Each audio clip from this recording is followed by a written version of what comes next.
Muy buenas tardes.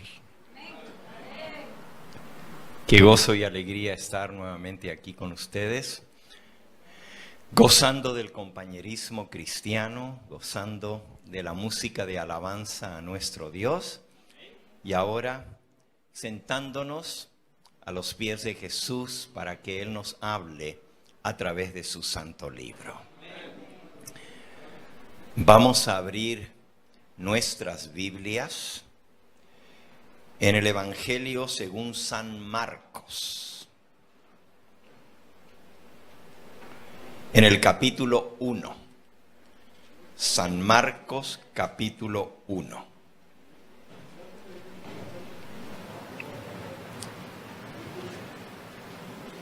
Aquí el apóstol nos recuerda cuál fue el mensaje que Cristo comenzó a dar cuando fue llamado para cumplir el propósito que lo había traído a este mundo, proclamar el evangelio del reino de Dios. Dice el versículo 14 y 15. Después que Juan fue encarcelado, este es Juan el Bautista, el que preparó el camino delante del Señor. Después que Juan fue encarcelado, Jesús vino a Galilea, predicando el evangelio, las buenas nuevas del reino de Dios, diciendo, y estas son las palabras que Jesús habló: el tiempo se ha cumplido, el reino de Dios se ha acercado, arrepentíos y creed en el evangelio. El tiempo se ha cumplido, el reino de Dios se ha acercado. Jesús tenía la plena certeza de que Él estaba cumpliendo con su ministerio una hora, una fecha señalada por Dios mismo. El tiempo se ha cumplido. Les pregunto a ustedes, ¿qué tiempo se cumplió cuando Jesús comenzó a decir el tiempo se ha cumplido? ¿Qué tiempo fue? ¿Qué tiempo se cumplió?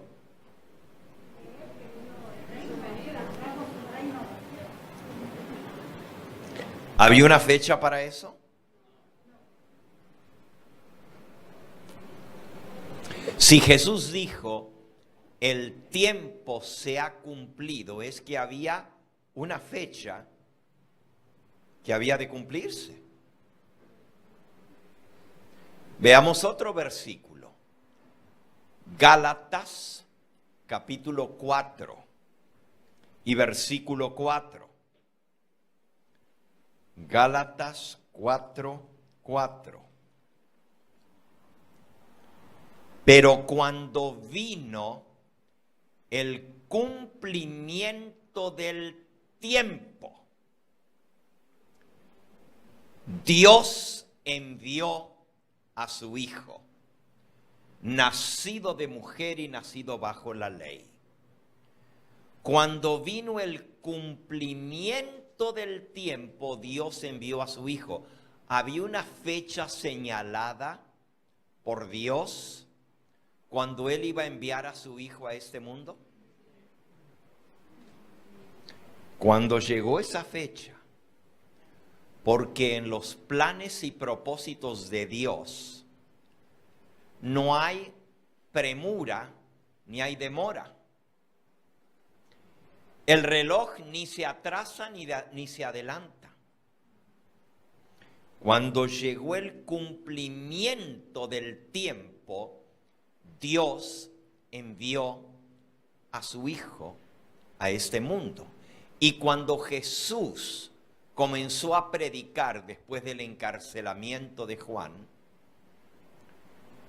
acabamos de leer en Marcos 1:15 que dice que Jesús decía, el tiempo se ha cumplido. ¿Qué tiempo se había cumplido? ¿Había alguna profecía que señalaba la venida del Hijo de Dios a esta tierra? ¿Había alguna profecía que señalaba cuándo el Señor Jesús iba a proclamar este mensaje y finalmente iba a dar su vida en rescate por nosotros? ¿Había un tiempo señalado? Dios trabaja con un plan. Él tiene un propósito.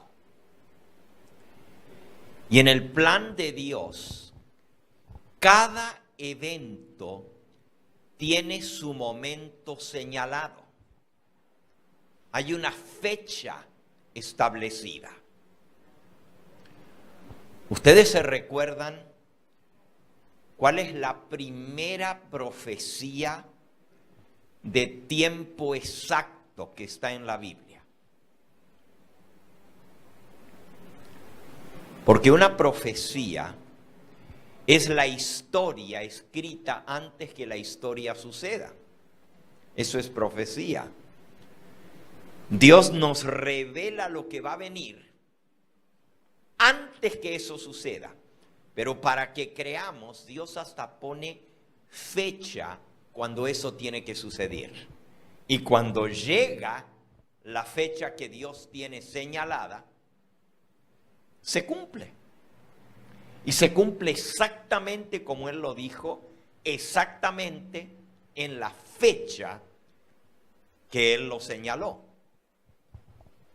Llegado el cumplimiento del tiempo, Dios envió a su Hijo.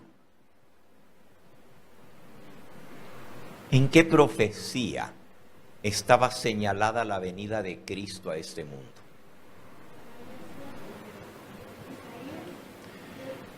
Muy bien. Hay muchas profecías mesiánicas. Es más, hay más de 350 profecías que se cumplieron con la venida de Cristo a este mundo, su primera venida.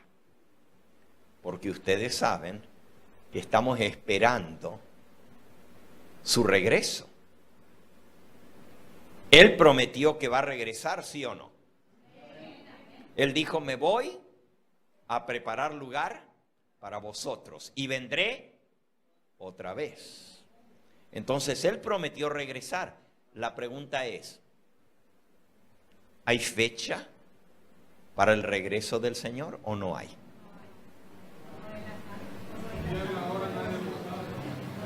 Ajá. Acaban de citar ustedes Mateo capítulo 24 y versículo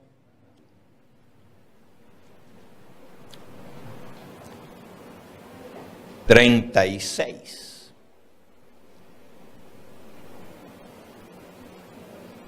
Pero el día y la hora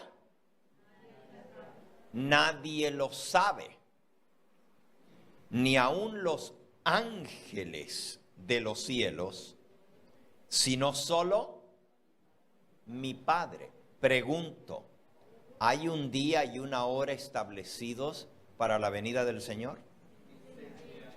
Ahí lo dice. El día y la hora nadie lo sabe, solo mi Padre. Entonces el Padre ya tiene señalado el día y la hora de la venida, el regreso de su Hijo a esta tierra. solo que Él no nos lo ha revelado a nosotros. Ni siquiera los ángeles del cielo saben esa fecha, pero sí hay una fecha establecida. Porque si no, no diría el día y la hora, nadie lo sabe, sino solo mi Padre. Quiere decir que Dios Padre tiene establecida una hora, un día, para la venida de su Hijo a esta tierra. Tanto la primera venida de Cristo a este mundo estaba establecida la fecha. Y la segunda venida de Cristo a esta tierra también tiene una fecha establecida. Ahora, el hecho de que tú y yo no lo sepamos, no quiere decir que no hay una fecha. Hay una fecha y Dios la sabe.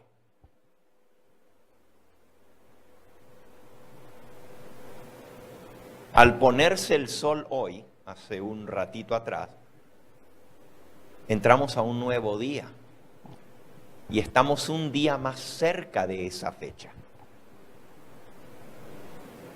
Y al terminar este día, mañana con la puesta del sol, queda un día menos para esa fecha. Y cada día que pasa estamos un día más cerca. Pregunté hace un momentito, ¿cuál fue la primera profecía con fecha exacta que Dios señaló?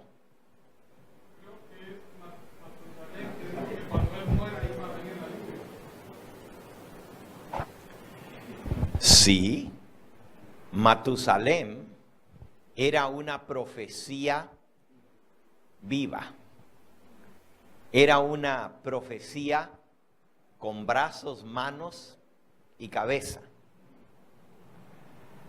Dios, al revelarle su nombre a su padre que era profeta, porque el papá de Matusalén se llamó Enoc y era profeta, le dijo, ponle de nombre Mathusalayem. Y en hebreo, Math quiere decir muerte. Mathu es la muerte de él. Salayem, la muerte de él, traerá el diluvio. Efectivamente. Pero no era una profecía esa con fecha exacta, porque no se sabía cuánto tiempo iba a vivir Matusalén. Pero ¿hay alguna profecía en la Biblia que Dios haya anunciado de antemano la fecha y esa fecha se haya cumplido exactamente como Dios lo dijo? ¿Hay alguna?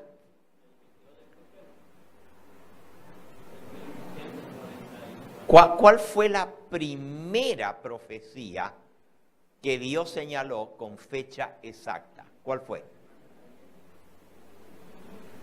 No estaba muy lejos el hermano, Estaba, como decimos en el juego ese, tibio, caliente. La primera profecía con fecha exacta la dio Dios en el libro de Génesis en el capítulo 6. Dice el versículo 3. Y dijo Jehová, no contenderá mi espíritu con el hombre para siempre, porque ciertamente él es carne, mas sus días serán ¿cuánto? 120 años. Cuando Dios vio la maldad que había en el mundo, dice el versículo 5, vio Jehová que la maldad de los hombres era mucha en la tierra y que todo designio de los pensamientos del corazón de ellos era de continuo solamente al mal, y se arrepintió Jehová de haber hecho al hombre en la tierra y le dolió en su corazón. Y dijo Jehová, raeré de sobre la faz de la tierra a los hombres que he creado, desde el hombre hasta la bestia, hasta el reptil y las aves del cielo, pues me arrepiento de haberlo hecho. ¿Cómo estaría la cosa para que Dios diga, me arrepiento de haber creado al hombre? Le dolió a Dios en su corazón. Debe haber estado grave la cosa, para que Dios diga, basta. ¿Y qué fue lo que dijo Dios? Versículo 3. No contenderá mi espíritu con el hombre para siempre, porque ciertamente él es carne, sus días serán, su tiempo, sus días que le quedan, están determinados y serán 120 años. Dios le puso a esa generación una fecha. 120 años. Y aunque ustedes no lo crean, en la fecha exacta que se cumplieron los 120 años, vino el diluvio sobre esta tierra y barrió de la faz de la tierra a los seres humanos. Solamente se salvaron 8 personas. La primera profecía de la Biblia se cumplió exactamente, y el hermano mencionó, eso va en conjunción, en relación con el hijo de Enoc, que se llamó Matusalén.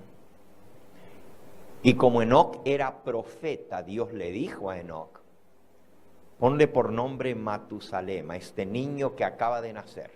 El día de su muerte traerá el juicio. Eso es lo que quiere decir el nombre Matusalén. El día que él muera, vendrá el juicio. Ahora, ¿cuánto tiempo vivió Matusalén? ¿Cuánto? 969 años. No hay otra persona en la historia de la humanidad que haya vivido tantos años. Nadie más. Ni el mismo Adán, que salió de las manos del Creador, vivió 969 años. Él solamente llegó hasta los 930 años. Pero Matusalén vivió 969 años. Eso nos muestra cuán grande es la misericordia de Dios. Le alargó los días a Matusalén, más y más y más. Pero el día que Matusalén cumplió los 969 años,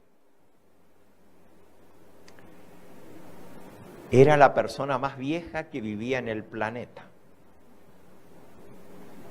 Había conocido a Adán personalmente. Es más, habían compartido la vida juntos, como 300 años vivieron juntos con Adán, Matusalén.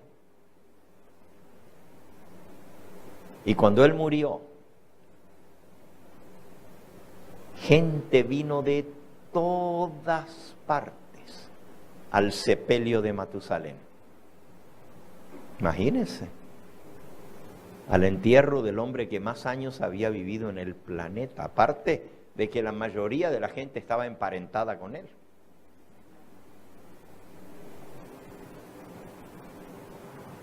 Pero ¿saben? El mismo día que él murió, se estaban cumpliendo los 120 años de la profecía que Dios había dado. Y para Noé, que había terminado de construir el arca que Dios le indicó, el inmenso barco, fue la señal para entrar al barco.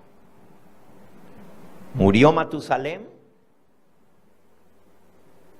lo enterraron, un gran sepelio. Y Noé fue el que predicó el sermón.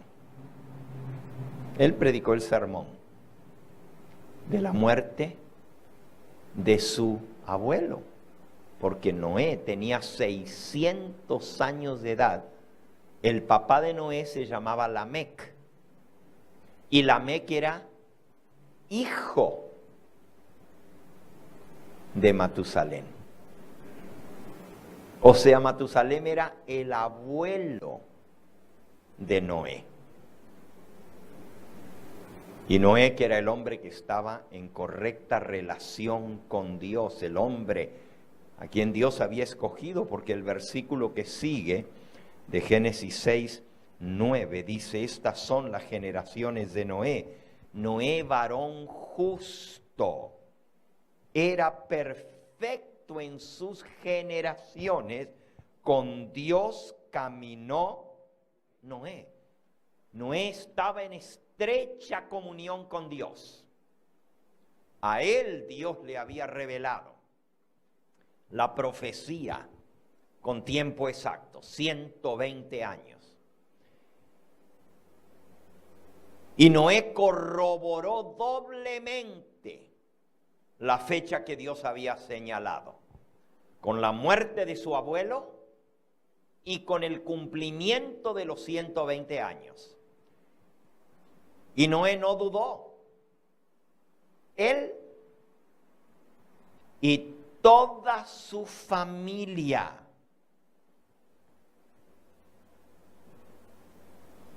Capítulo 7 y versículo 1. Dijo luego Jehová a Noé: entra tú y toda tu casa en el arca, porque a ti he visto justo delante de mí en esta generación. Y el versículo 6, era Noé de 600 años cuando el diluvio de las aguas vino sobre la tierra. Y por causa de las aguas del diluvio entró Noé al arca, y con él sus hijos, su mujer y las esposas de sus hijos. Así que, cumpliéndose exactamente el tiempo señalado por Dios, 120 años desde que Dios le reveló a Noé, y 969 años desde que Dios había dado la profecía a través de Enoc. Este era el bisabuelo de Noé, Enoc, que le puso a su niño un nombre tan raro: su muerte traerá el juicio. Pero para Noé tuvo 2 testimonios, y el tercero fue la palabra de Dios. El primero fue la profecía de los 120 años, el segundo fue la muerte de Matusalén, y el tercer testimonio fue: Dios le habló y le dijo: entra tú y toda tu familia en el arca. Y Noé obedeció, y así se salvó. Quiere decir que Dios tenía señalado aún cuánto tiempo le iba a dar a esa raza rebelde, longeva, porque toda esa gente vivían cientos de años, cientos de años. De todos esos, el que menos vivió, ¿saben quién fue? El papá de Noé, Lamec, vivió 777 años. Claro, todos dicen que fue Enoc el que menos vivió, pero eso es mentira. Enoc vivió en esta tierra 365 años, pero la Biblia dice que Enoc desapareció porque se lo llevó Dios. Y déjenme decirles algo más. Después de la entrada del pecado, cuando Dios echó a Adán y a Eva del jardín del Edén, puso a 2 querubines en la puerta de la entrada al jardín del Edén. Eso está en Génesis 3, 24. Y esos querubines revoloteaban una espada de fuego y cuidaban la entrada al jardín del Edén, no sea que el hombre volviese a entrar, comiese del árbol de la vida y viviese así para siempre. Eso lo dice Génesis 3, 24. Echó pues fuera al hombre y puso al oriente del huerto del Edén querubines y una espada encendida que se revolvía por todos lados para guardar el camino del árbol de la vida. ¡Ay de aquel que se acercara! La espada de fuego se revolvía por todos lados y donde alguien se acercaba, la espada de fuego se le venía encima. A la puerta del Edén, Dios le enseñó a Adán a levantar un altar. Y sobre ese altar se sacrificaban las víctimas, los corderos, por el pecado. Porque Dios les reveló el plan de redención.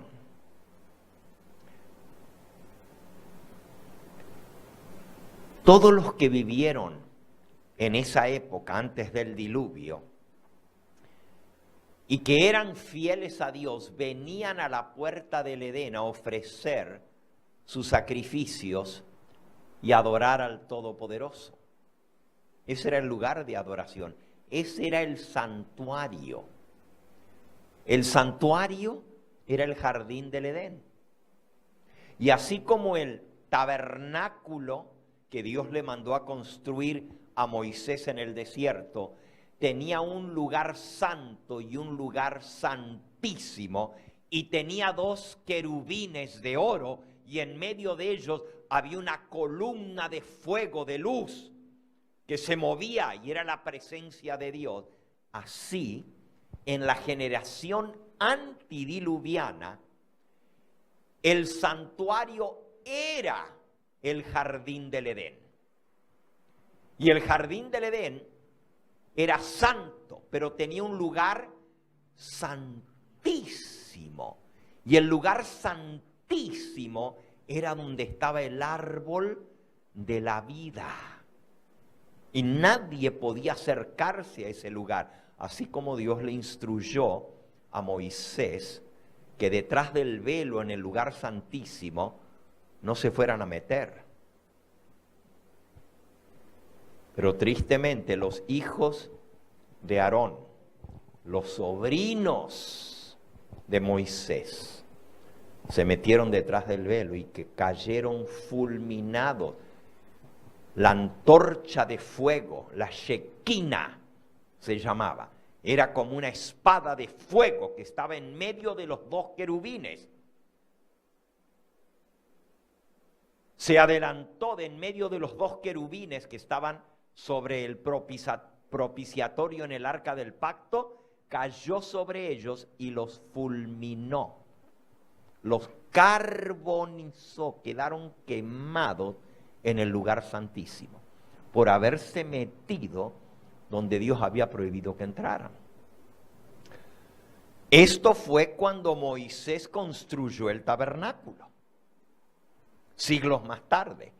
Pero antes de eso, antes del diluvio, no había un templo donde los seres humanos venían a adorar a Dios, sino que venían a la puerta del Edén. Eso lo pueden leer en Génesis capítulo 4 y versículo 26.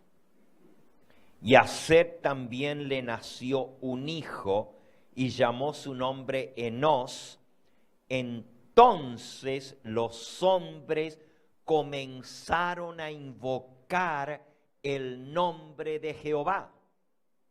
Desde Set en adelante, los hombres comenzaron a invocar el nombre de Dios y celebraban la adoración a la puerta del lugar santo.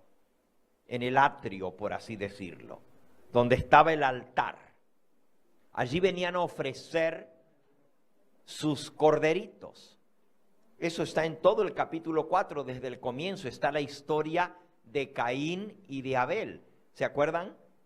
Que Caín trajo de lo mejor del fruto de la tierra y Abel trajo un cordero. Y Dios no aceptó el sacrificio de Caín, y sí el de Abel. ¿Y por qué no aceptó el sacrificio de Caín?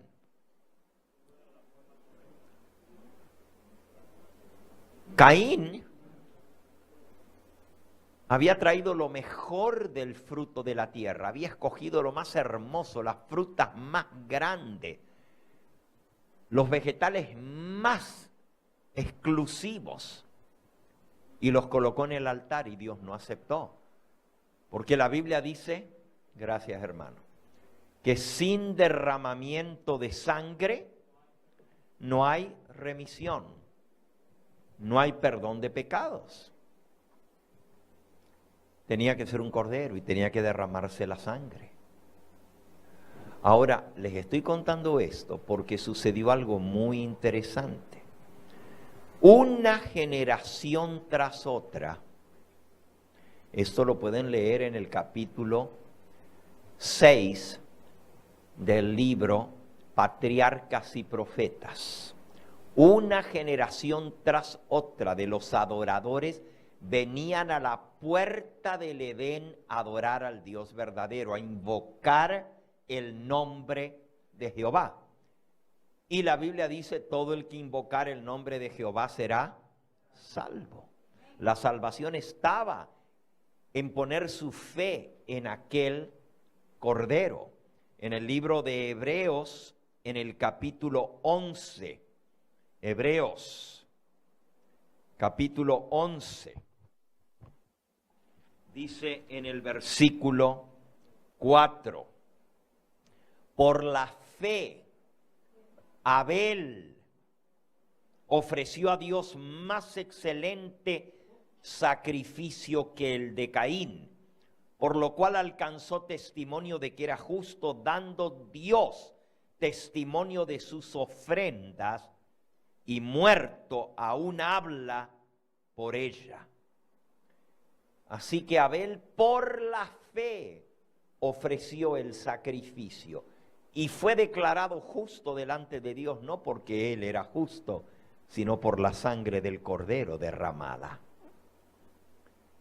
El versículo 5, por la fe Enoc fue traspuesto para no ver muerte y no fue hallado, porque lo traspuso Dios, y antes de que fuese traspuesto, tuvo testimonio de haber agradado a Dios. Ahora les voy a contar algo interesante. Por casi 1500 años, el jardín del Edén estuvo en esta tierra. Todos los descendientes de Adán podían corroborar que la historia que el abuelo Adán les contaba era cierta.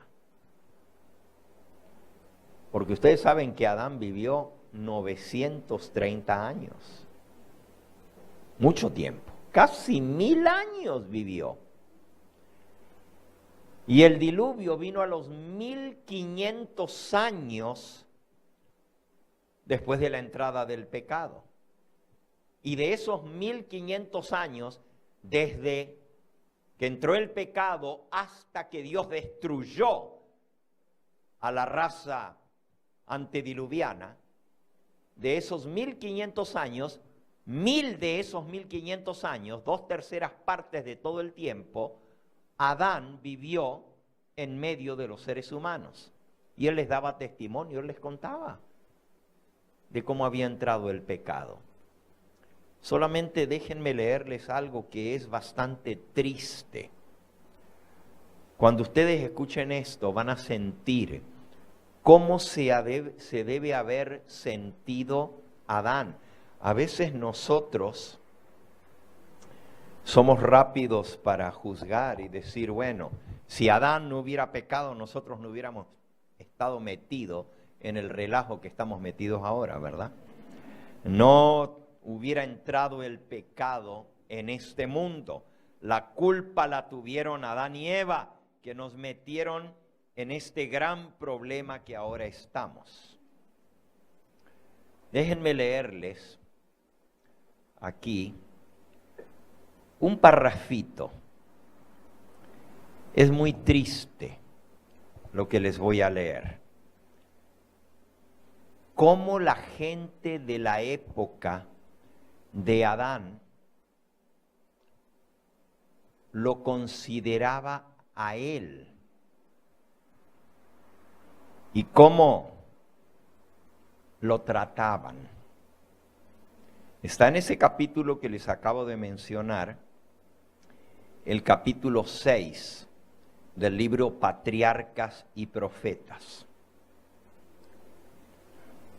Dice así, ahora hablando acerca de la generación antediluviana, dice así, página 68 de Patriarcas y Profetas. Adán vivió casi 1000 años entre los hombres, como testigo de los resultados del pecado. Con toda fidelidad trató de poner coto a la corriente del mal. Se le había ordenado instruir a su descendencia en el camino del Señor. Y cuidadosamente atesoró lo que Dios le había revelado y lo repetía a las generaciones que se sucedían unas tras otras. Primero a sus hijos, después a sus nietos, después a sus bisnietos y después a sus tataranietos les contaba la historia. Hasta la 9ª generación. ¡Wow! Adán pudo describir el estado santo y feliz del hombre en el paraíso. ¿Saben que Adán conoció al papá de Noé? Esa es la 9ª generación. Adán, Set, Enos, Cainán, Mahalael, Jared, Enoc, Matusalem, Lamec y Noé es la 10ª generación. Lamec es la 9ª. Ok, repito. Adán, Set, Enos, Cainán, Mahalalel, Jared, Enoc, Matusalem, Lamec y Noé. Y aquí dice, hasta la 9ª generación, es decir, hasta Lamec, todavía estaba vivo Adán. Increíble.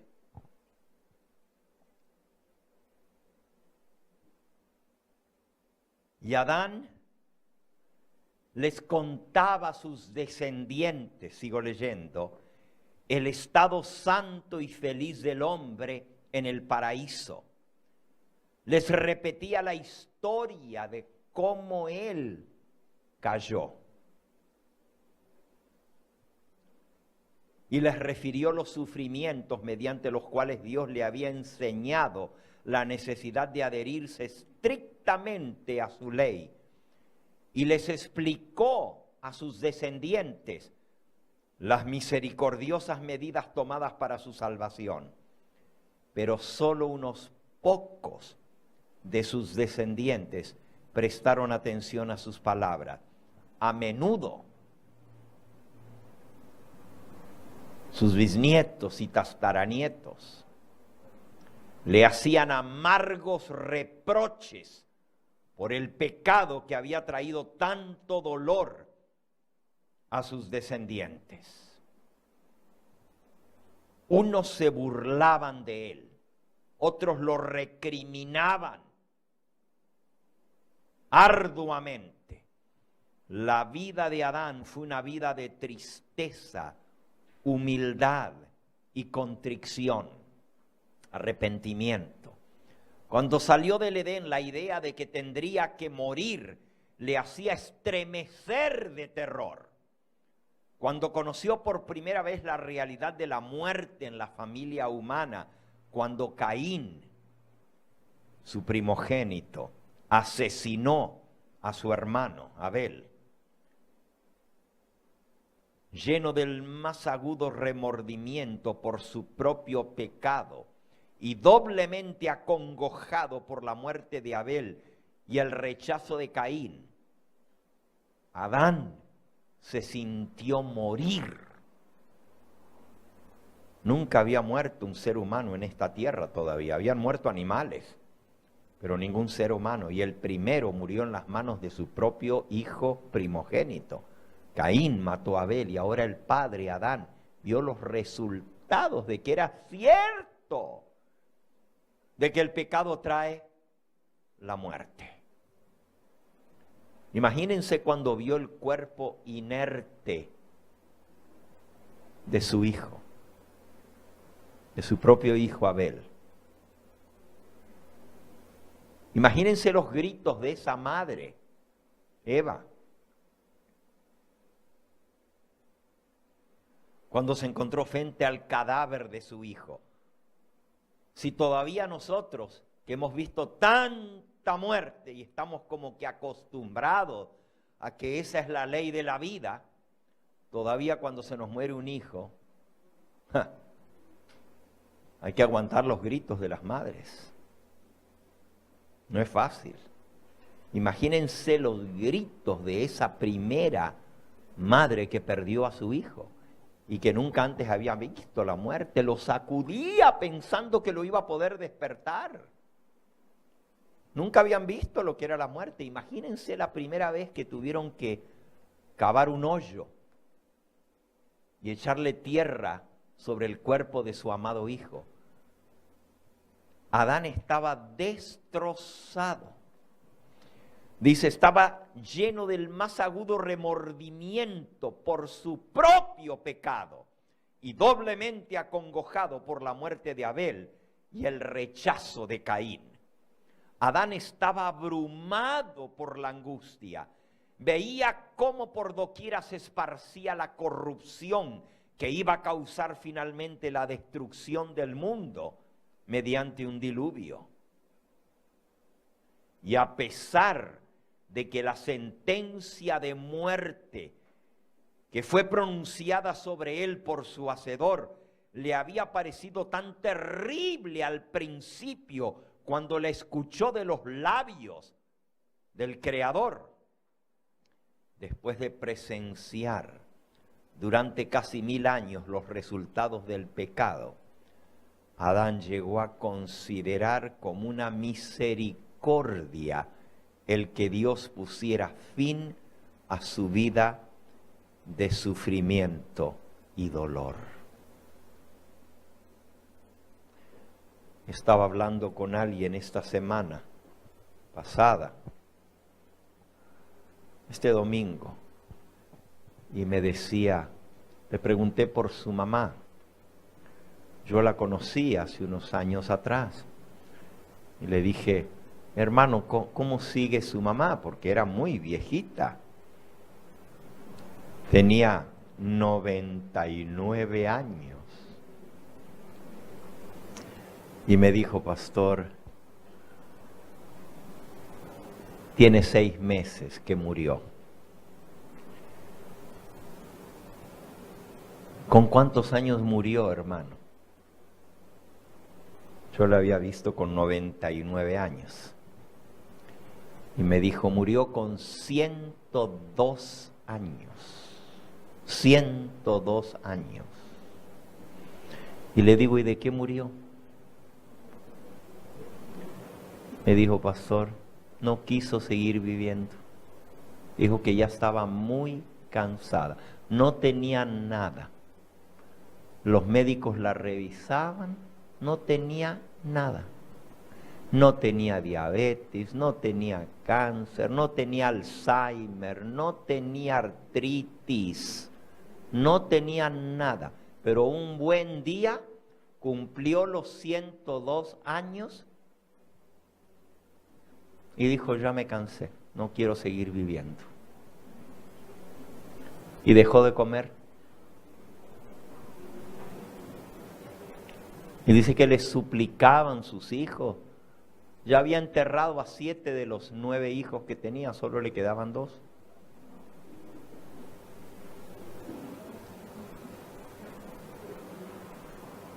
Y dice que el hermano de este hermano que me estaba contando la historia, porque ella vivía con su hermano allá en México, pero yo la conocía aquí en Estados Unidos, la habían traído a ver a los nietos y bisnietos aquí.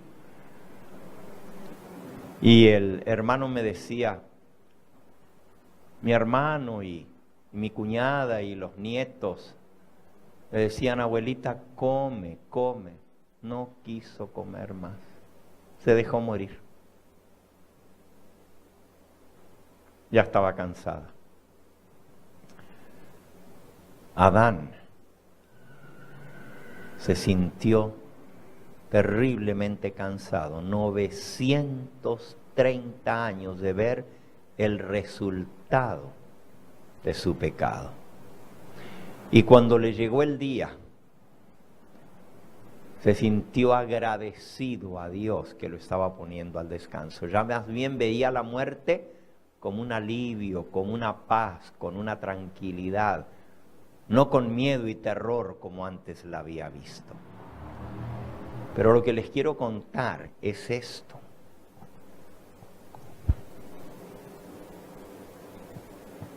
Si ustedes notaron lo que acabo de leer,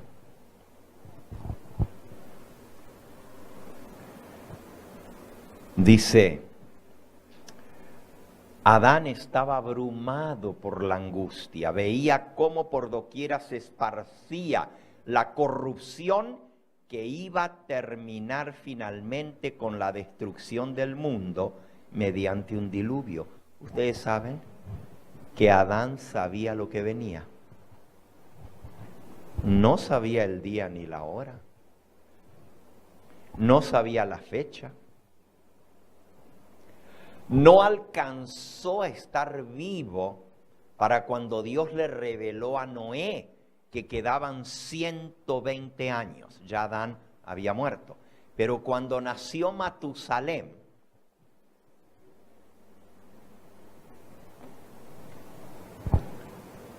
y le pusieron a ese,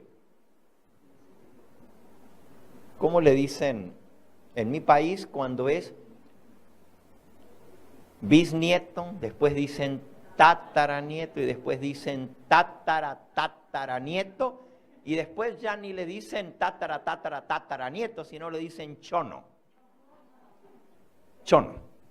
Ya cuando es muchas generaciones para abajo. ¿Usted lo conoce esa palabra también? También. En algunos países así les llaman chono. En El Salvador, ¿verdad? Ok.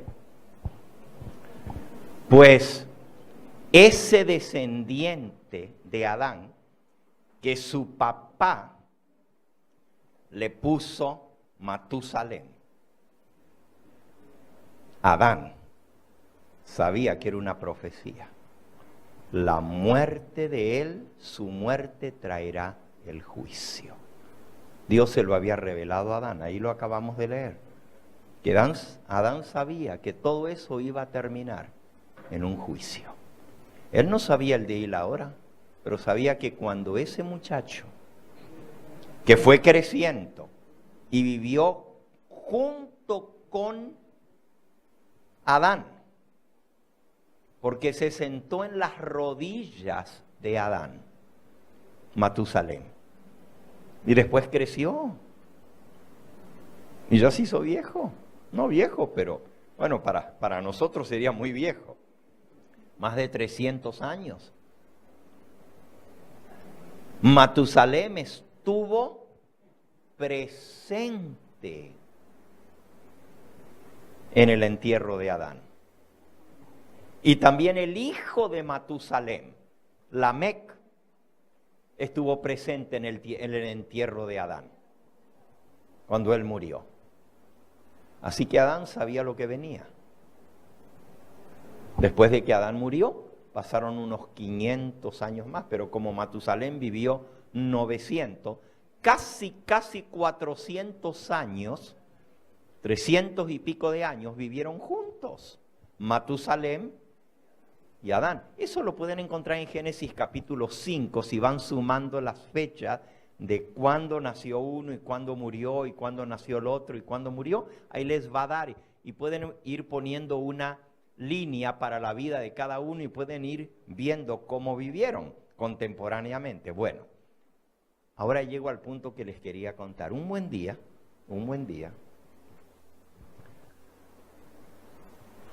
Enoc se desapareció. Como lo leímos en Hebreos 11:5. Por la fe, Enoc fue traspuesto, sin gustar la muerte, y no fue hallado, porque lo traspuso Dios. En Génesis 5:24 dice así: y caminó Enoc con Dios, y desapareció, porque se lo llevó Dios. ¿Cuántos años tenía Enoc cuando se lo llevó Dios? Ya leímos que no gustó la muerte, no es que se lo llevó porque se murió y Dios se lo llevó. A veces decimos, bueno, se lo llevó el Señor porque se murió, pero Enoc se lo llevó vivo al cielo, ¿ok? El versículo 23 dice, y fueron todos los días de Enoc 365 años. Y desapareció Enoc, versículo 24, caminó pues Enoc con Dios y desapareció porque se lo llevó Dios. Un buen día, Enoc desapareció. La noticia cundió por todas partes. Lo buscaron. No lo encontraron.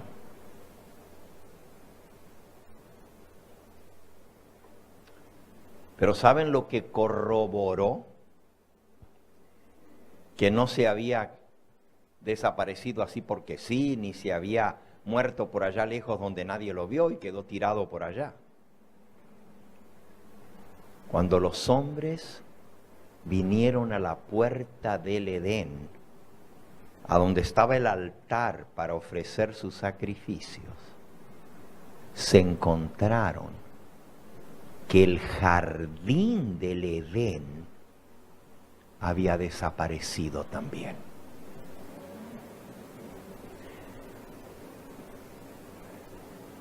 La Biblia no lo dice con esas palabras, pero lo podemos inferir. En cambio, la mensajera del Señor sí lo dice. Que antes de que llegara el diluvio, Dios recogió el jardín del Edén y se lo llevó al cielo. Miren, lo podemos leer en el libro de Apocalipsis. No esto que estoy diciendo, pero podemos sacar la conclusión porque está muy clara allí en Apocalipsis, en el capítulo 2, dice así.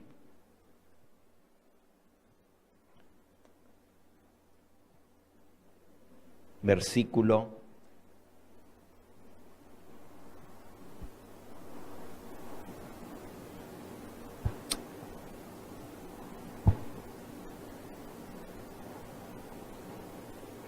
7.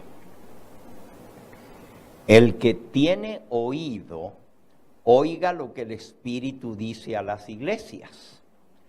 Al que venciere, le daré a comer del árbol de la vida que está en medio del paraíso de Dios.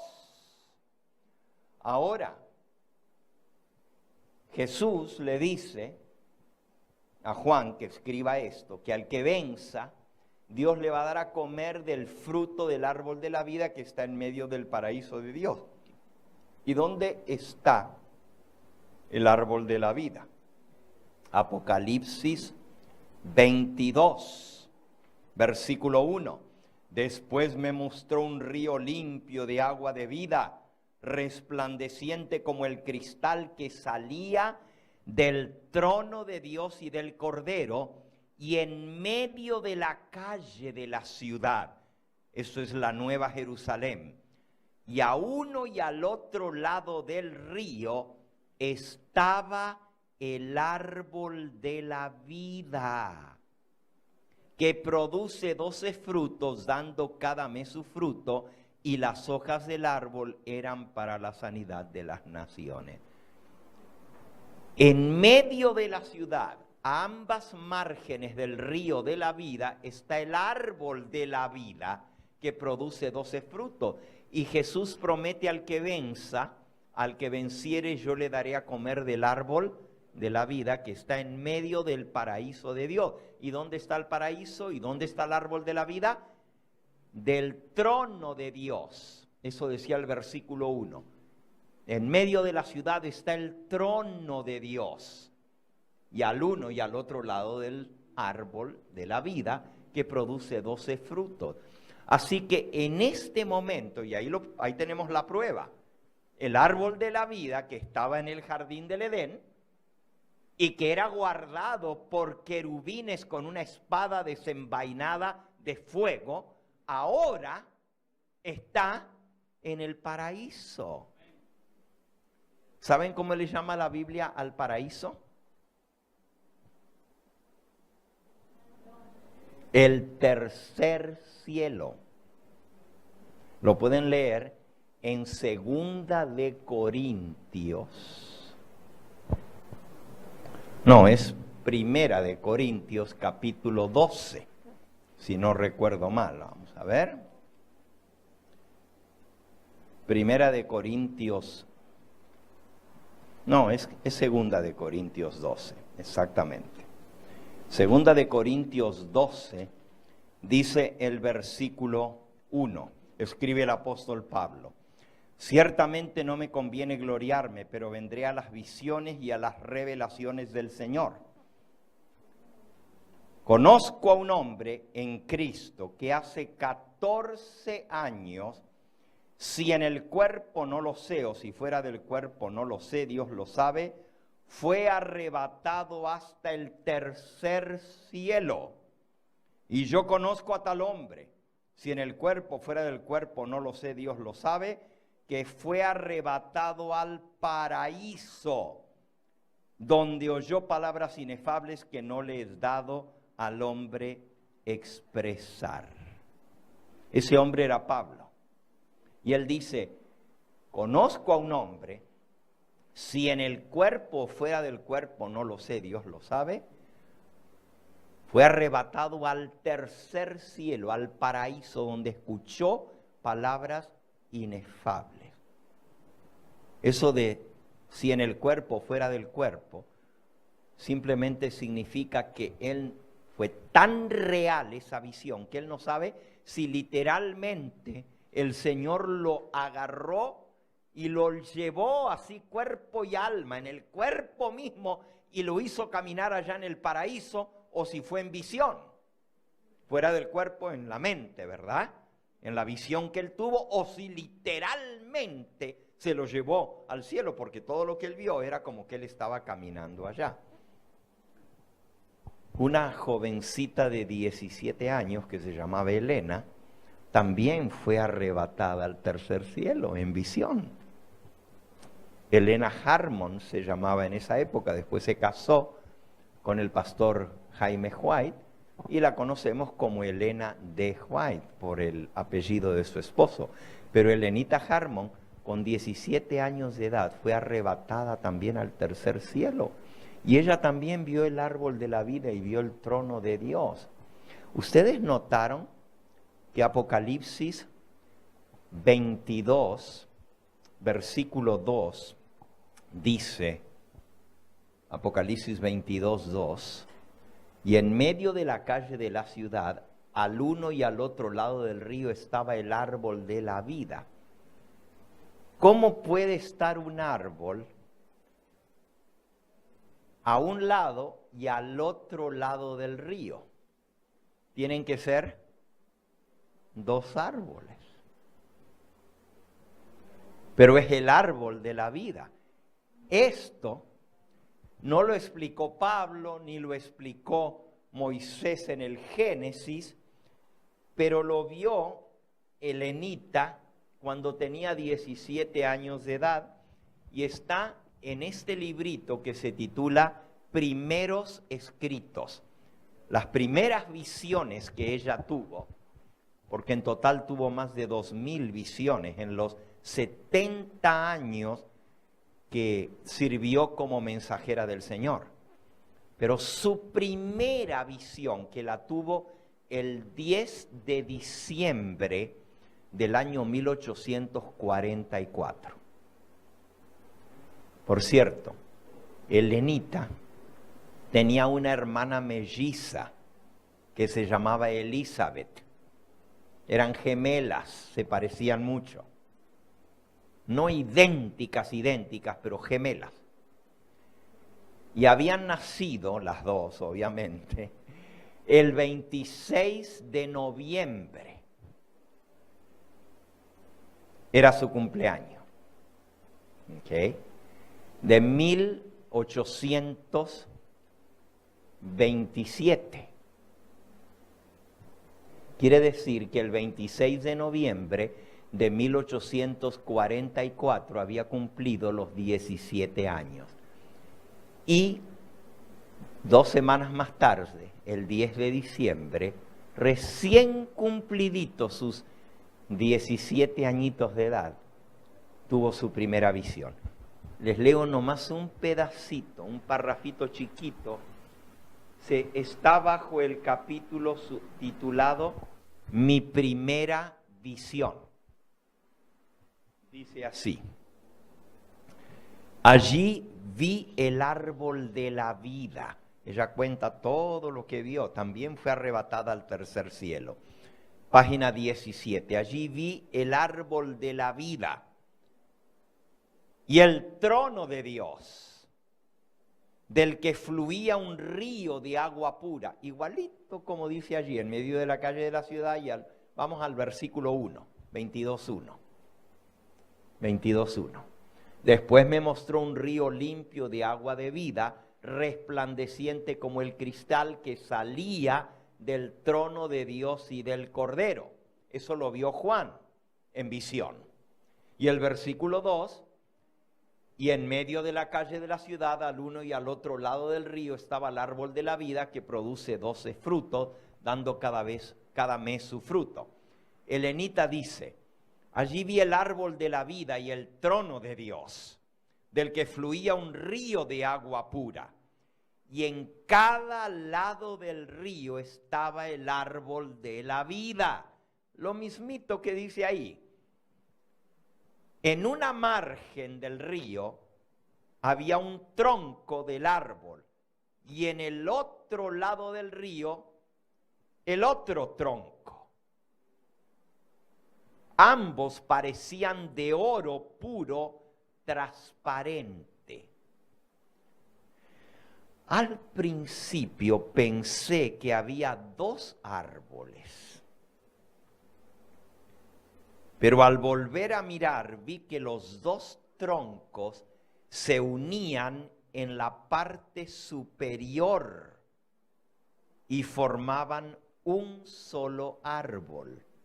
Así estaba el árbol de la vida en ambas márgenes del río de la vida.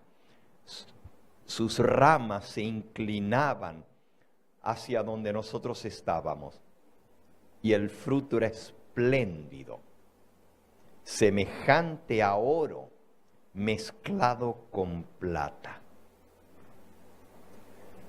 Así que el jardín del Edén, donde está el trono de Dios, se llama el paraíso, está en el cielo. Aunque el libro de Génesis no explica cuándo fue llevado al cielo, sabemos que está en el cielo porque lo acabamos de leer en la Biblia.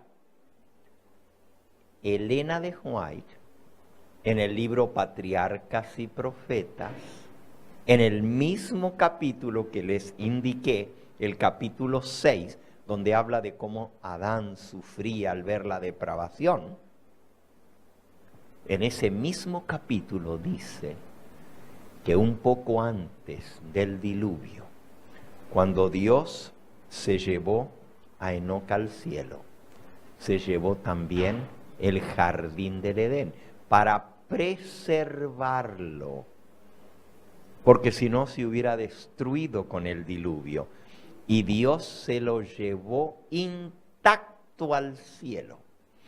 Yo creo, esta es ya mi opinión, ¿verdad?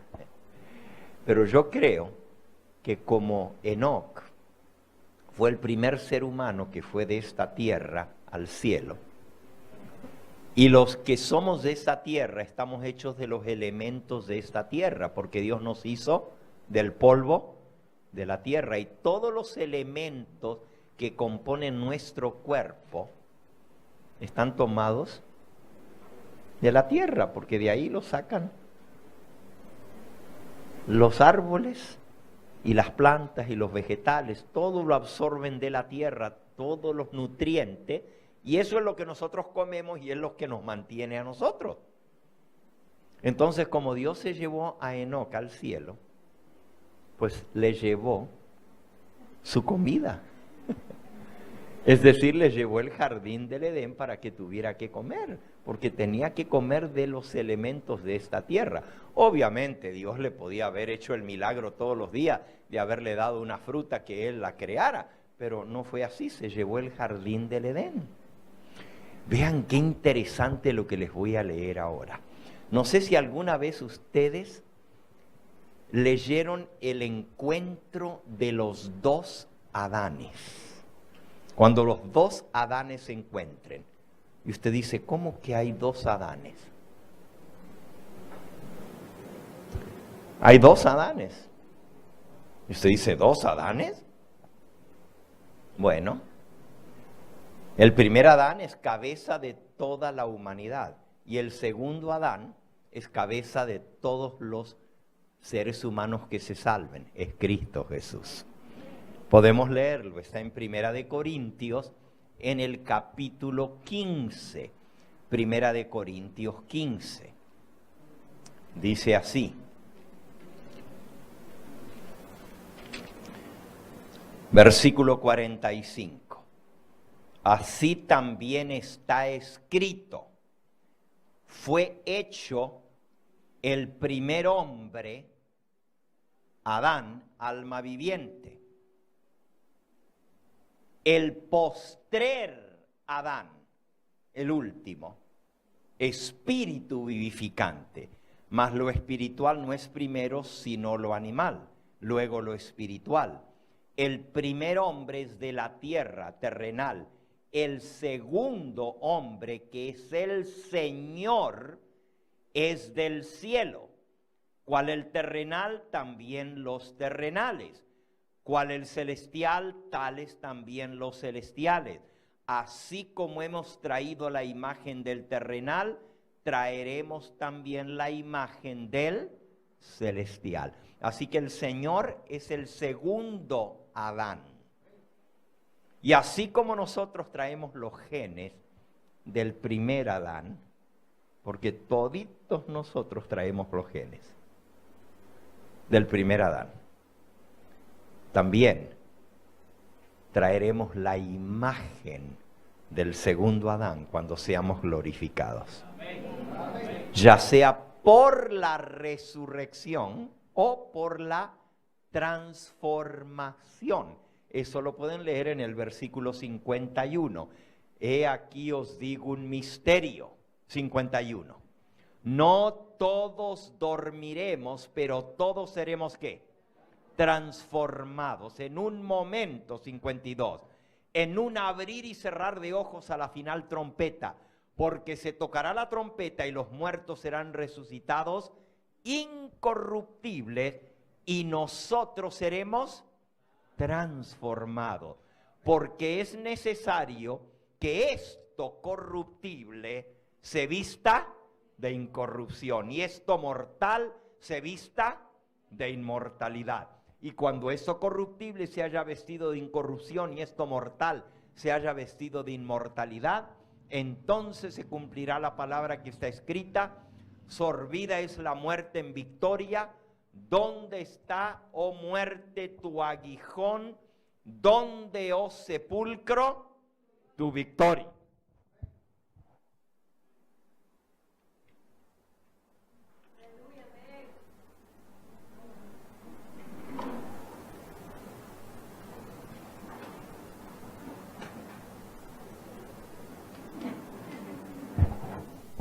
Ahora sí, ya tengo más gasolina. Así que Cristo es el segundo Adán. Y nosotros llevaremos la imagen del segundo Adán como traemos la imagen del primer Adán. Pero la imagen del segundo Adán la traeremos ya sea en la resurrección o en la transformación cuando suene la trompeta. En un momento seremos transformados. O, si nos toca estar muertos antes que el Señor venga, nos va a resucitar con un cuerpo inmortal. Un cuerpo que no se envejece, un cuerpo que no se enferma, un cuerpo que no decae, que no le salen arrugas,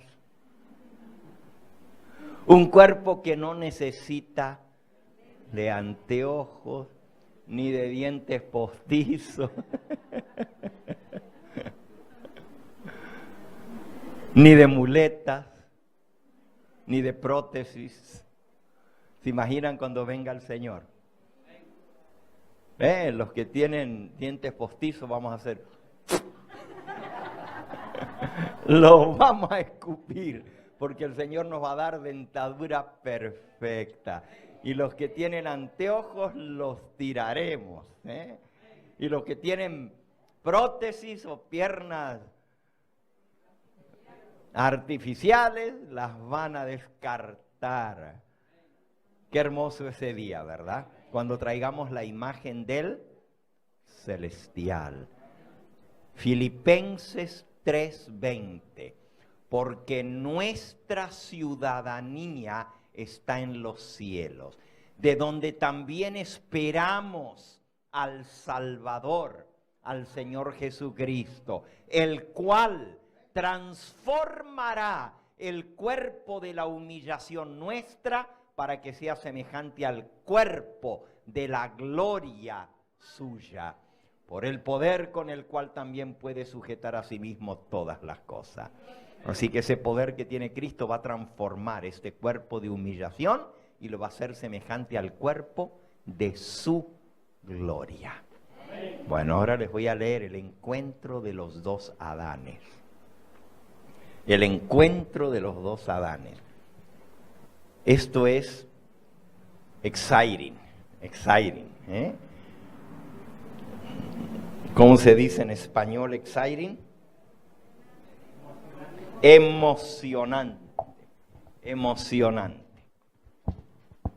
Está en el libro El conflicto de los siglos.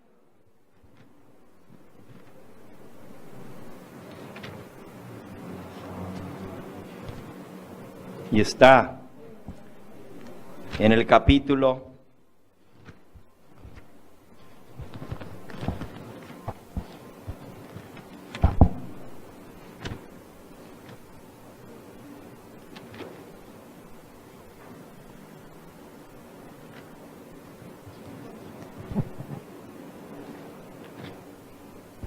'La liberación del pueblo de Dios', la página 705, dice así: cuando se da la bienvenida a los redimidos en la ciudad de Dios, un grito triunfante llena de admiración los aires. Los dos Adanes están a punto de encontrarse. El Hijo de Dios está en pie, con los brazos extendidos, para recibir al Padre de nuestra raza, al mismo ser que Él creó, que pecó contra su Hacedor, y por cuyo pecado el Salvador lleva las señales de su crucifixión. Al distinguir Adán las cruentas señales de los clavos en las manos de su Salvador, no se echan los brazos de su Señor, sino que se posterna humildemente a sus pies, exclamando: digno, digno, digno es el Cordero que fue inmolado. El Salvador lo levanta con ternura y le invita a contemplar nuevamente la morada edénica de la cual ha estado desterrado por tanto tiempo. Después de su expulsión del Edén, la vida de Adán en la tierra estuvo llena de dolor y angustia. Cada hoja marchitada, cada víctima ofrecida en sacrificio, cada alejamiento del hermoso aspecto de la naturaleza, cada mancha en la pureza del hombre, le volvían a recordar su propio pecado. Terrible fue la agonía del remordimiento cuando Adán notó que aumentaba la iniquidad y que en contestación a sus advertencias se le tachaba a él mismo de ser la causa del pecado de toda la humanidad. Con paciencia y humildad, Adán soportó por cerca de 1000 años el castigo de su transgresión.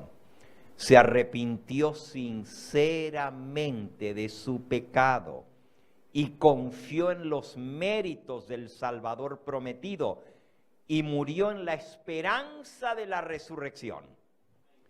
El Hijo de Dios reparó la culpa y la caída del hombre y ahora, merced a la obra de propiciación, Adán es restablecido a su primitiva soberanía como cabeza de la raza humana. Transportado de dicha, contempla los árboles que hicieron una vez su delicia, los mismísimos árboles cuyos frutos recogiera en los días de su inocencia y dicha. Ve las vides que sus propias manos cultivaron. Ve los jardines que él sembró y que se gozaba en cuidar en otros tiempos. Su espíritu abarca toda la escena. Comprende que este es el verdadero Edén restaurado y que es mucho más hermoso ahora que cuando él fue expulsado de él. El Salvador lo conduce por los caminos que él mismo había formado. Porque Adán atendió ese huerto. Él hizo los caminitos de piedra por entre medio de los árboles y le sembró flores a ambos lados. Pero a diferencia de todo lo demás, que después de la entrada del pecado se muere, el jardín del Edén no se marchitó y los árboles no se envejecieron ni se murieron. Y las flores que él sembró todavía están vivas. ¿Se imaginan?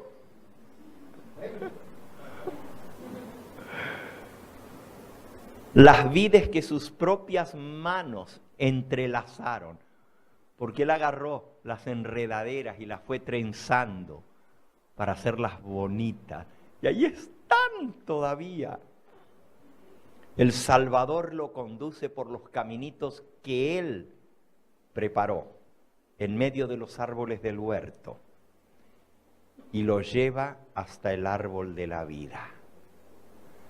Jesús extiende su mano y toma su fruto glorioso y se lo ofrece a Adán para comer. Adán mira en torno suyo y nota la multitud de los redimidos de su familia, todos sus descendientes. Me too. Yo también. Mira toda esa gran y vasta muchedumbre que se encuentra en el paraíso de Dios y entonces no soporta más. Se quita su brillante corona y la arroja a los pies de Jesús y cayendo sobre su pecho abraza al Redentor. Luego toca el arpa de oro y por las bóvedas del cielo repercute el canto triunfante al cual todos se unen.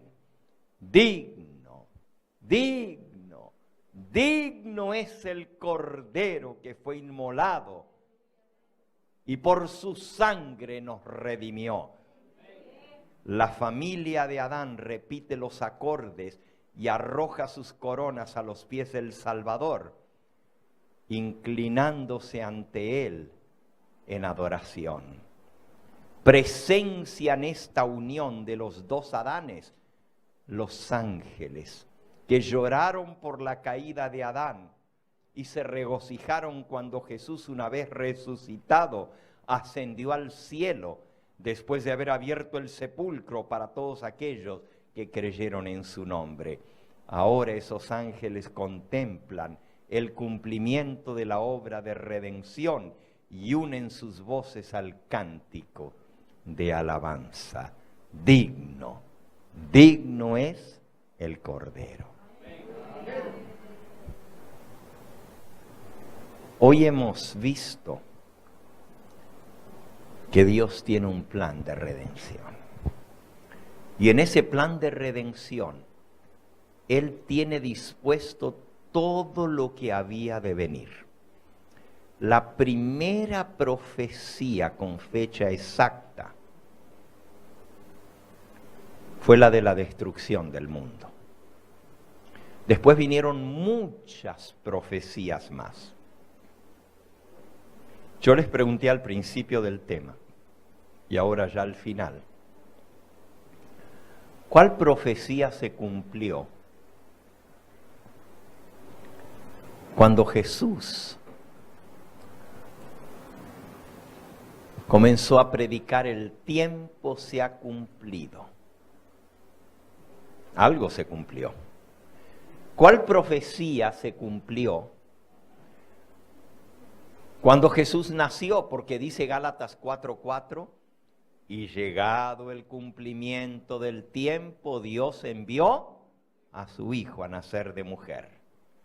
Así que había una profecía que señalaba la fecha en que Cristo iba a nacer.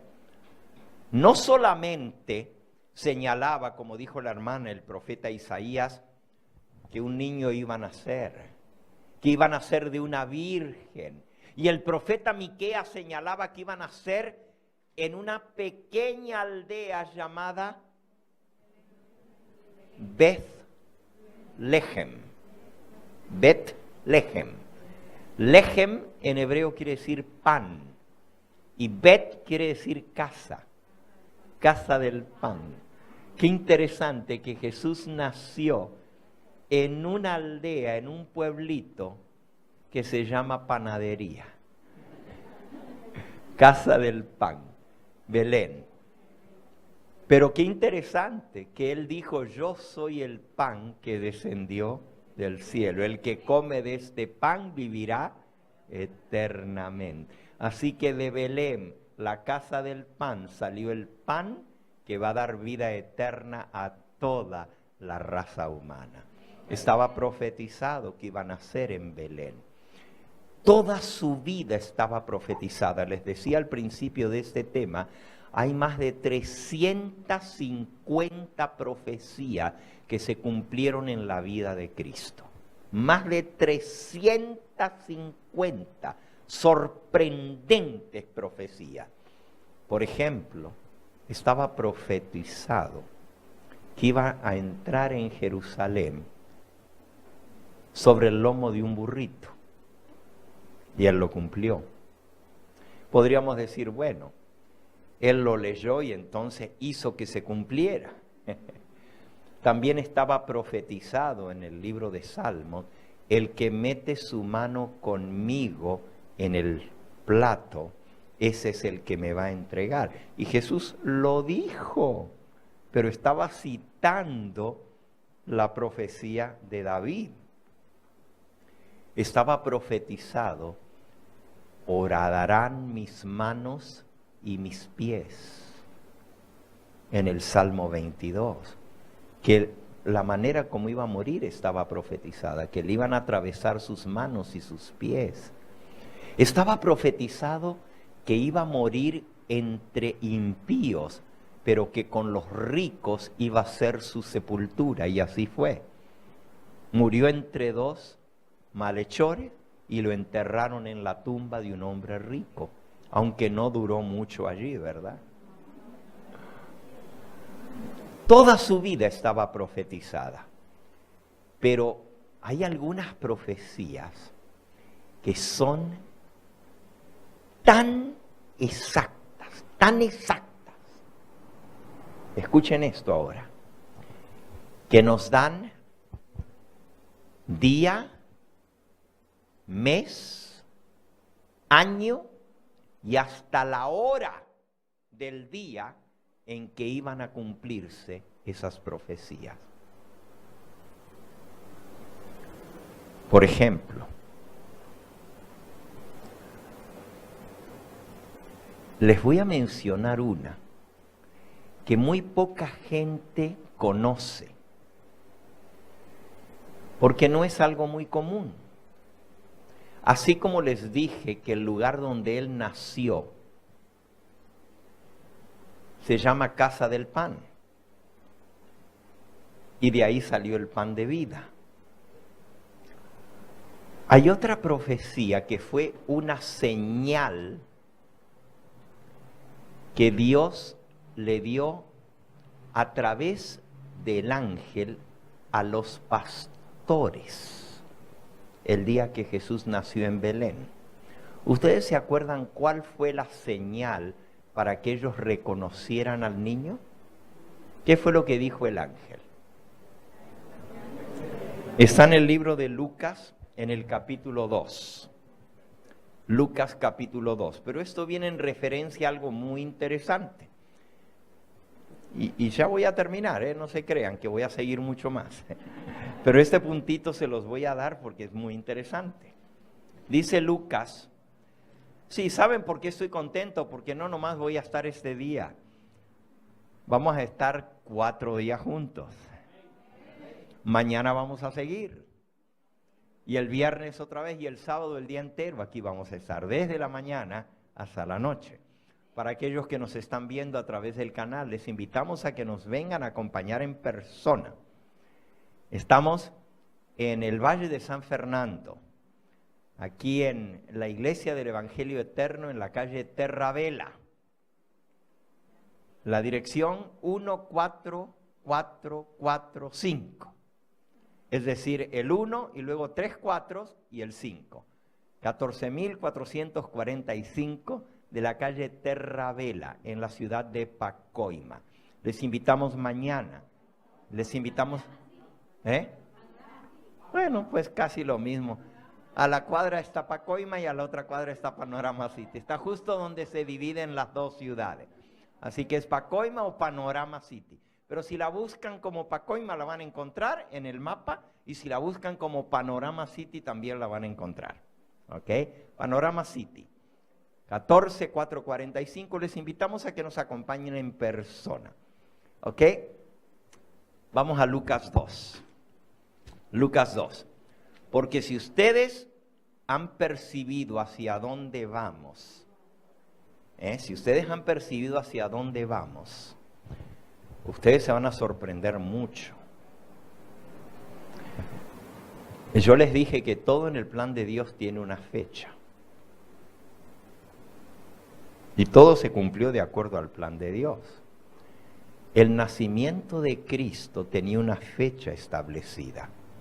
Gálatas 4:4. Y llegado el cumplimiento del tiempo, Dios envió a su Hijo, nacido de mujer. Así que cuando Cristo nació de esa bendita y santa mujer, que era virgen, y no nos olvidemos, nació de una virgen. Cuando el ángel le dijo a María que estaba embarazada, ella dijo, ¿cómo puede ser esto si yo no conozco varón? El Espíritu Santo engendró en ella ese bebé que se llamó Santo Ser, Emmanuel, Dios con nosotros. Lucas 2, ¿cuál fue la señal? El ángel dijo, versículo 8, había pastores en aquella misma región que velaban y guardaban las vigilias de la noche sobre su rebaño. Y aquí se les presentó un ángel del Señor, y la gloria del Señor los rodeó de resplandor y tuvieron gran temor.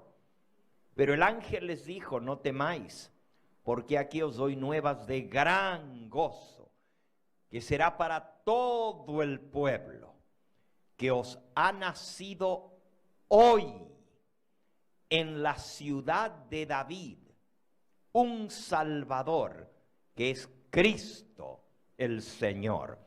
Y esto os servirá de señal. Señal. Hallaréis al niño envuelto en pañales y acostado en un pesebre.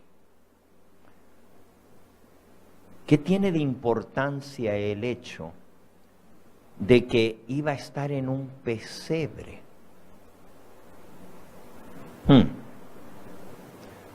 En primer lugar, sería algo inconcebible que la Virgen María tuviera ese niñito inocente, recién nacidito, envuelto en un pañalcito, si Cristo hubiera nacido el 25 de diciembre. Hermanos, yo he estado en Belén más de una vez en diciembre. Está todo cubierto de nieve. Por todas partes, los campos de los pastores que están afuera de Belén, hasta el día de hoy todavía hay pastores que cuidan rebaños allí. Y todo eso se cubre de nieve y de hielo en el invierno. Completamente cubierto de nieve. ¿Cómo los pastores iban a estar cuidando las ovejitas en medio del hielo? ¿Y cómo la Virgen María iba a envolver al niño en un pañalcito? En todo caso le hubiera dicho el ángel, lo vas a encontrar todo arropado en una cobija. Pero le dijo, envuelto en pañales. Eso me está diciendo a mí que Cristo no nació en diciembre. Imposible. Pero la Biblia dice, y llegado el cumplimiento del tiempo, Dios envió a su Hijo nacido de mujer. Había una fecha señalada. La segunda parte de la señal era acostado en un pesebre. Les digo algo. En el idioma hebreo, un pesebre o establo, le llamamos al lugar para los animales, la cabañita donde se ponen los animales, le llamamos establo. barn en inglés o pesebre en español. En hebreo se dice suká. Suká. ¿Cómo se dice? Suká. Acuérdense de su casa. Suká.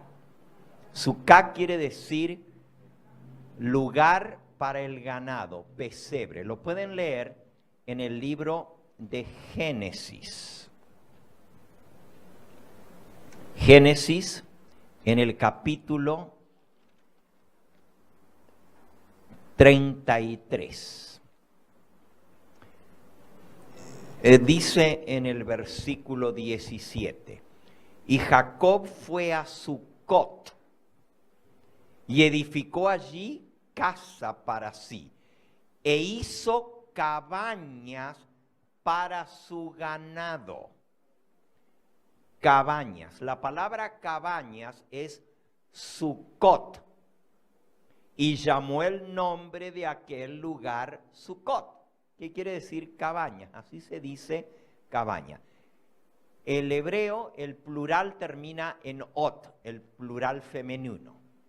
El singular femenino termina en a, suká.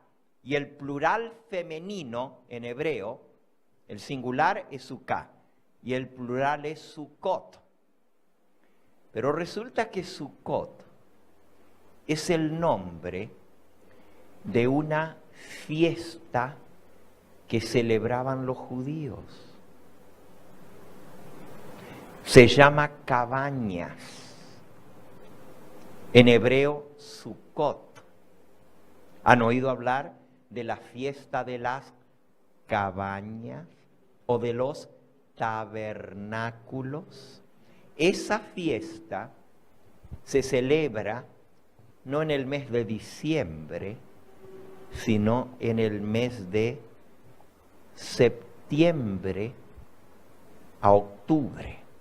Cuando digo septiembre a octubre es porque el mes no coincide con los meses nuestros. Nosotros nos regimos por un calendario solar, pero el calendario de la Biblia, de los hebreos, es un calendario lunar. Y el mes no comienza el primero, como el nuestro ahora, sino que comienza con la luna nueva. Y cuando la luna es nuevita en el cielo, que no se ve, cuando se ve la primera rayita de la luna, ese es el primer día del mes. Y cuando llega luna llena, es el 15 del mes. Y cuando vuelve a decrecer la luna hasta llegar a no verse otra vez, es luna nueva, es el final del mes. Y cuando se ve la primera rayita, es el primero del mes. Bueno, ¿por qué les digo esto? Porque la señal que dio el ángel es que el niño iba a estar en una suká, en una cabaña para el ganado, en un pesebre. Y esto es muy significativo. Mañana vamos a ver el reloj profético de Dios y vamos a ver qué simboliza la fiesta de las cabañas o tabernáculos. Dios tiene un reloj profético y cada cosa tiene su tiempo y su época establecida en el calendario profético de Dios. Y en el calendario profético de Dios hay 7 fiestas. 7. Pascua, panes sin levadura,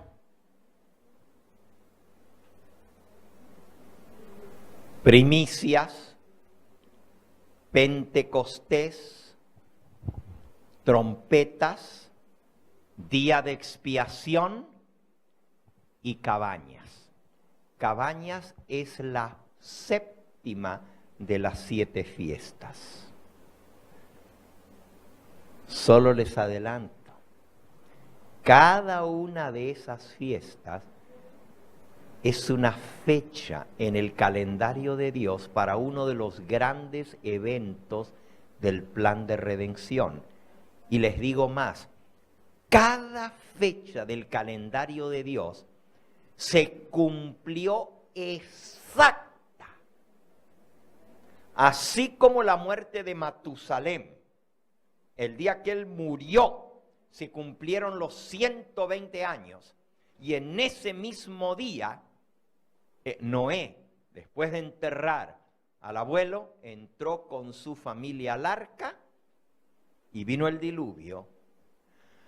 Así, cada fecha de las fiestas del santuario, de la economía hebrea, era una fecha profética para uno de los grandes eventos en el plan de redención. Y la fiesta de las cabañas es una de las más interesantes. Les digo por qué.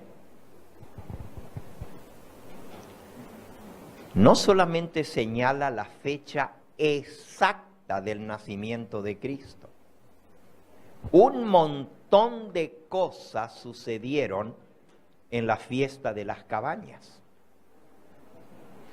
No me quiero adelantar, pero si ustedes quieren leer para prepararse para el tema de mañana, el reloj profético de Dios, les voy a pedir que lean Levítico capítulo 23. Anótenlo. Levítico capítulo 23. Ahí están mencionadas las 7 fiestas del santuario. Las 7. Y presten atención a los detalles. Por ejemplo, la fiesta de las cabañas dura 7 días, pero hay un 8º día que se celebra también. Son 7 días que el pueblo vivía en cabañas. Y el 8º volvía a la casa después de estar 7 días acampando. Y era una fiesta también cuando regresaban a la casa. Esos 7 días que vivían debajo de enramadas en cabañitas, como en pesebres, les recordaba cuando anduvieron en el peregrinaje en Egipto, viviendo en carpas, en cabañitas. Y el 8º día les recordaba la entrada a Canaán cuando llegaron a la tierra prometida. Cuando el Hijo de Dios vino a acampar con nosotros, fue en una fiesta de las cabañas. Él puso su morada aquí. Y vivió temporariamente aquí, como el pueblo de Israel vivió temporariamente en el desierto hasta que llegó a la tierra prometida. La fiesta de las cabañas no solamente indica el nacimiento de Cristo, indica la fecha de su bautismo. Todo esto se los voy a demostrar con la Biblia, con fechas exactas. Pero también tiene que ver con nuestra entrada a la tierra prometida. Y no me quiero adelantar, pero el tema de mañana va a ser fascinante. Por aquí lo vamos a dejar en esta noche. Dios tiene un reloj profético y para todo ese reloj se cumple al pie de la letra. Así que mañana vengan preparados, vamos a entrar directamente a estudiar las fiestas del santuario y su cumplimiento en el plan de redención. Son profecías de fecha exacta. ¿Qué no saben ustedes que Jesús murió en la fecha exacta de la fiesta de la Pascua? A la hora exacta que se mataba el Cordero Pascual. Y cada evento en nuestro plan de redención tuvo que ver con una profecía del santuario. El Salmo 77, versículo 13 dice: tu camino, oh Dios, está en el santuario. El camino de Dios, el calendario de Dios, la manera como Dios va trazando ese camino, se encuentra en el santuario. Y allí vamos a encontrar el camino a la ciudad eterna de Dios, y al árbol de la vida. Es decir, por el camino del santuario vamos a llegar al árbol de la vida. Aquí, en español, en la Reina Valera, lo traducen, oh Dios, santo es tu camino, pero en hebreo dice, Derejo Hakadosh, el camino tuyo, Derejo, Derej es camino, Derejo es tu camino. Elohim, Hakadosh, el santuario. Aquí lo ponen, santo es tu camino, es una traducción, una interpretación. Pero la palabra Kadosh en hebreo quiere decir santuario. Y si ustedes lo buscan en la Biblia en inglés, dice, Thy ways, O Lord, are in the sanctuary. Tu camino, oh Dios, está en el santuario. Y en el camino del santuario vamos a encontrar el camino a la ciudad de Dios. Y vamos a encontrar el camino al árbol de la vida. Como Adán, que el Señor lo condujo por el caminito hasta el árbol de la vida. Y un día tú y yo también vamos a poder comer de ese árbol de la vida.